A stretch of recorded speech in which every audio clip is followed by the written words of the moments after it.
आज ये लड़ाई पूरे देश में खड़गे जी और राहुल जी के नेतृत्व में इस देश के करोड़ों मजदूरों के अधिकारों की लड़ाई है।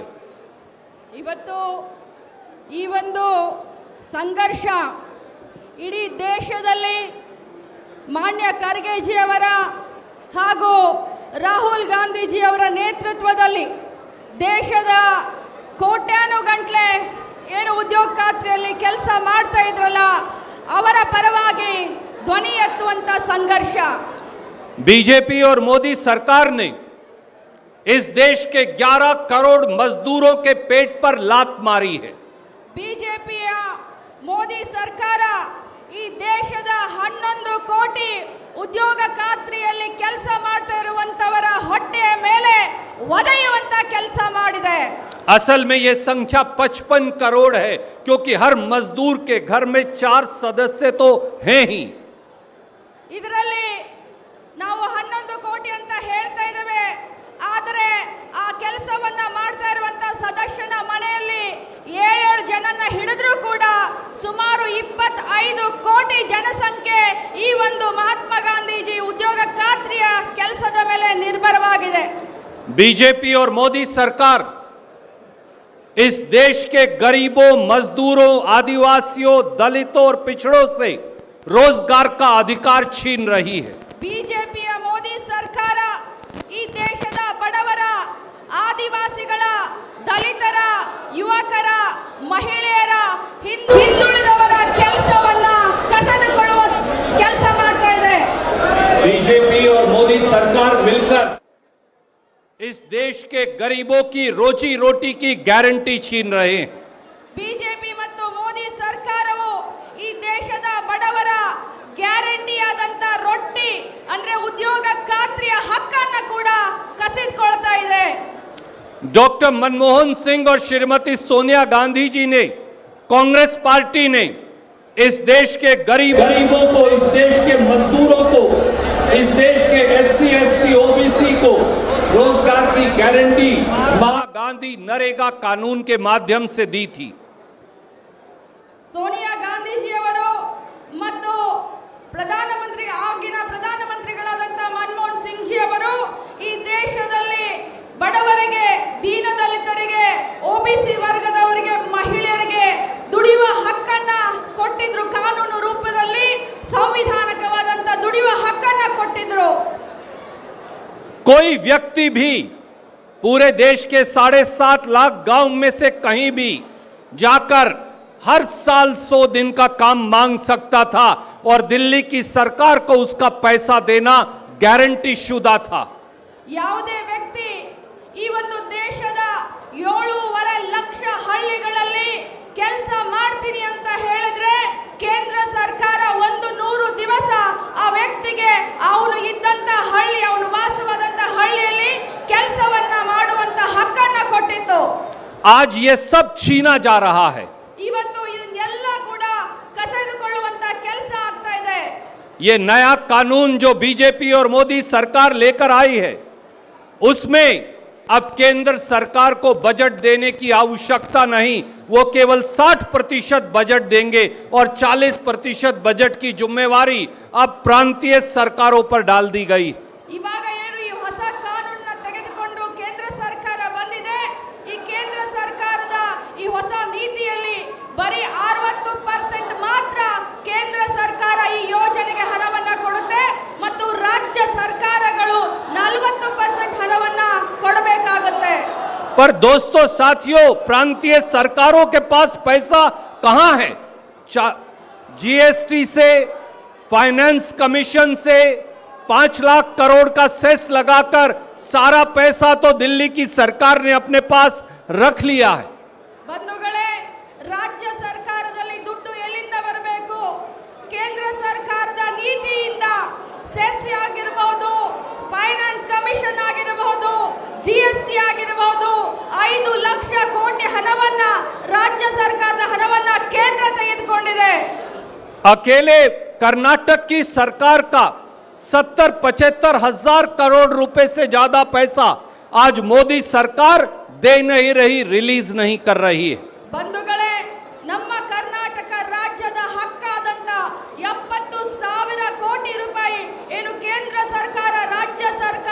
ಕೊಡಬೇಕಾಗಿತ್ತು ಆ 70,000 ರೂಪಾಯಿ ಹಣವನ್ನು ಕೂಡ ನಮಗೆ ಇವತ್ತು ಅವರು ಬಿಡುಗಡೆ ಮಾಡ್ತಾ ಇಲ್ಲ. और ये देश के हर प्रांत की कहानी है. ಇದು ಬರೀ ಕರ್ನಾಟಕ ರಾಜ್ಯಕ್ಕೆ ಅಷ್ಟೇ ಅಲ್ಲ, ದೇಶದ ಎಲ್ಲ ರಾಜ್ಯಗಳಿಗೂ ಕೂಡ ಅವರಿಗೆ ಬರಬೇಕಾದಂತ ಹಣವನ್ನ ಕೇಂದ್ರ ಸರ್ಕಾರ, ಮೋದಿ ಸರ್ಕಾರ ಕೊಡ್ತಾ ಇಲ್ಲ. प्रांतीय सरकारें अपना पैसा दे नहीं पाएंगी, केंद्र सरकार को पैसा देने की जरूरत नहीं होगी और आखिर में कानून काम देने की कानूनी गारंटी अपने आप खत्म हो जाएगी. ರಾಜ್ಯ ಸರ್ಕಾರಗಳು ಈ 40% ಹಣವನ್ನ ವಿನಿಯೋಗ ಮಾಡಲಿಕ್ಕೆ ಸಾಧ್ಯವಾಗೋದಿಲ್ಲ. ಕೇಂದ್ರ ಸರ್ಕಾರ ರಾಜ್ಯ ಸರ್ಕಾರಕ್ಕೆ ಕೊಡಬೇಕಾದಂತ ಹಣ ಕೊಡ್ಲಿಕ್ಕೆ ತಲೆ ಕೆಡಿಸ್ಕೊಳ್ಳೋದಿಲ್ಲ. ಕೊನೆಯದಾಗಿ ಈ ಒಂದು ಮಹಾತ್ಮ ಗಾಂಧಿ ರಾಷ್ಟ್ರೀಯ ಗ್ರಾಮೀಣ ಉದ್ಯೋಗ ಖಾತ್ರಿ ಹಂತ ಹಂತವಾಗಿ ಸಾಯುವ ಕಡೆಗೆ ಹೋಗುತ್ತೆ. मनरेगा में कोई भी मजदूर, कोई भी गरीब कभी भी किसी भी गांव में काम मांग सकता था. ಮನ್ರೇಗಾದಲ್ಲಿ ಯಾವುದೇ ದಲಿತರಾಗಿರಲಿ, ಯಾವುದೇ ಹಳ್ಳಿಯಲ್ಲಿ ಕೆಲಸ ಮಾಡ್ತಿರುವಂತ ಜಾಬ್ ಕಾರ್ಡ್ ಹೋಲ್ಡರ್ ವ್ಯಕ್ತಿ ಯಾವಾಗ ತನಗೆ ಕೆಲಸ ಬೇಕಂತ ಹೇಳ್ತಾ ಇದ್ದೋ ಆ ಸಂದರ್ಭದಲ್ಲಿ ಅವನಿಗೆ ಕೆಲಸ ಸಿಗ್ತಾ ಇತ್ತು. पर अब दिल्ली में बैठी केंद्र की सरकार फैसला करेगी कि किस प्रांत को, किस गांव को, किस तालुका को, किस जिले को कितना बजट देना है. ಆದರೆ ಈಗ ದುರ್ದೈವ, ಡೆಲ್ಲಿಯಲ್ಲಿ ಕುಳಿತುಕೊಂಡು ಕೇಂದ್ರ ಸರ್ಕಾರ ನಿರ್ಣಯ ಮಾಡುತ್ತೆ ಯಾವ ರಾಜ್ಯಕ್ಕೆ, ಯಾವ ಜಿಲ್ಲೆಗೆ, ಯಾವ ಗ್ರಾಮ ಪಂಚಾಯಿತಿಗೆ ಈ ಕೆಲಸವನ್ನ ಹಂಚಬೇಕು ಅಂತ ಹೇಳಿ. मैं आपसे पूछता हूं, दिल्ली में बैठी सरकार को यह कैसे मालूम है कि किस गांव में किस गरीब को क्या काम करना है? ನಾನು ನಿಮ್ಮ ಮುಖಾಂತರ ಕೇಂದ್ರ ಸರ್ಕಾರಕ್ಕೆ ಕೇಳಕ್ಕೆ ಬಯಸ್ತೇನೆ, ಡೆಲ್ಲಿನಲ್ಲಿ ಕೂತ್ಕೊಂಡು ಈ ಹಳ್ಳಿಗಳಲ್ಲಿ ಯಾರಿಗೆ ಯಾವ ತರದ ಕೆಲಸ ಬೇಕು ಅಂತ ನಿಮಗೆ ಹೇಗೆ ಗೊತ್ತಾಗುತ್ತೆ? क्या दिल्ली में बैठे अफसर और राजनीतिक लोग बीजेपी के ये बता सकते हैं कि इस देश के 7.5 लाख गांव में किस गरीब के घर में काम की जरूरत है?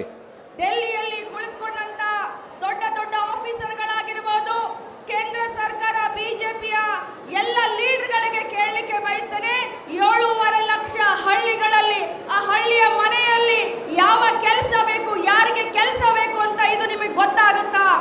और गरीब के साथ साथ अगला हमला ग्राम पंचायत के अधिकारों पर बोला जा रहा है.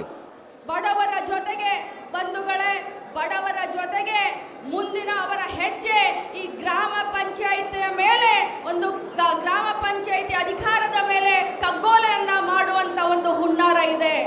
मनरेगा में ग्राम पंचायत फैसला करती थी कि गांव में कौन सा काम होगा और ग्राम पंचायत ही मॉनिटर करती थी और ग्राम पंचायत ही पैसा देती थी. पर अब ग्राम पंचायत के ये सारे अधिकार छीनकर दिल्ली के किसी अफसर को दे दिए गए हैं.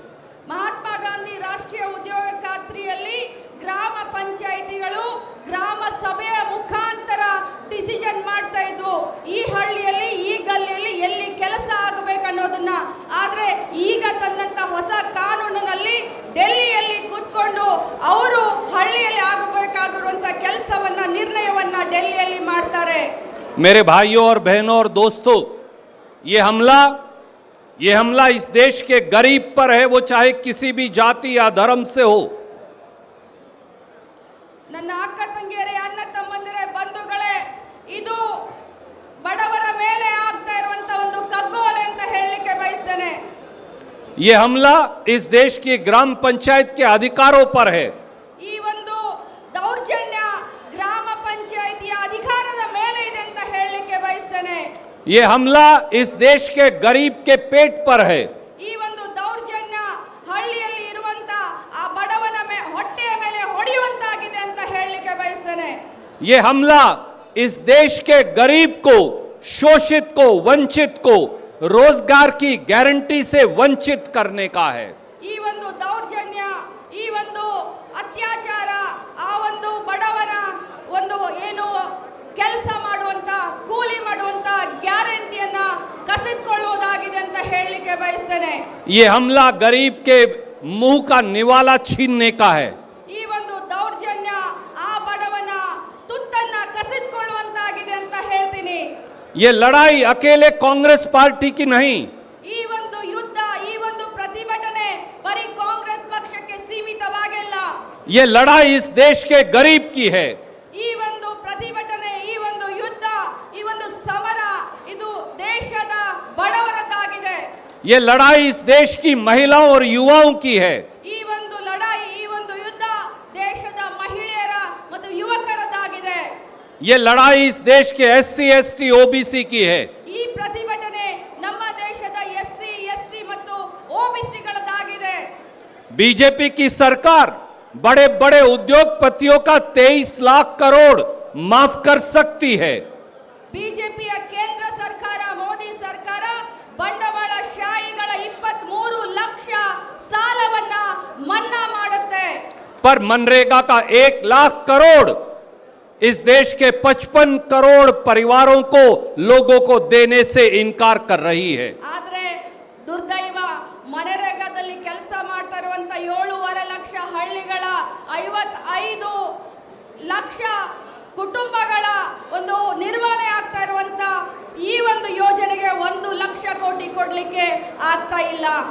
कर्नाटक की सरकार ने पिछले 2.5 साल में मनरेगा में बेहतरीन काम किया है, जो तारीफ के योग्य है।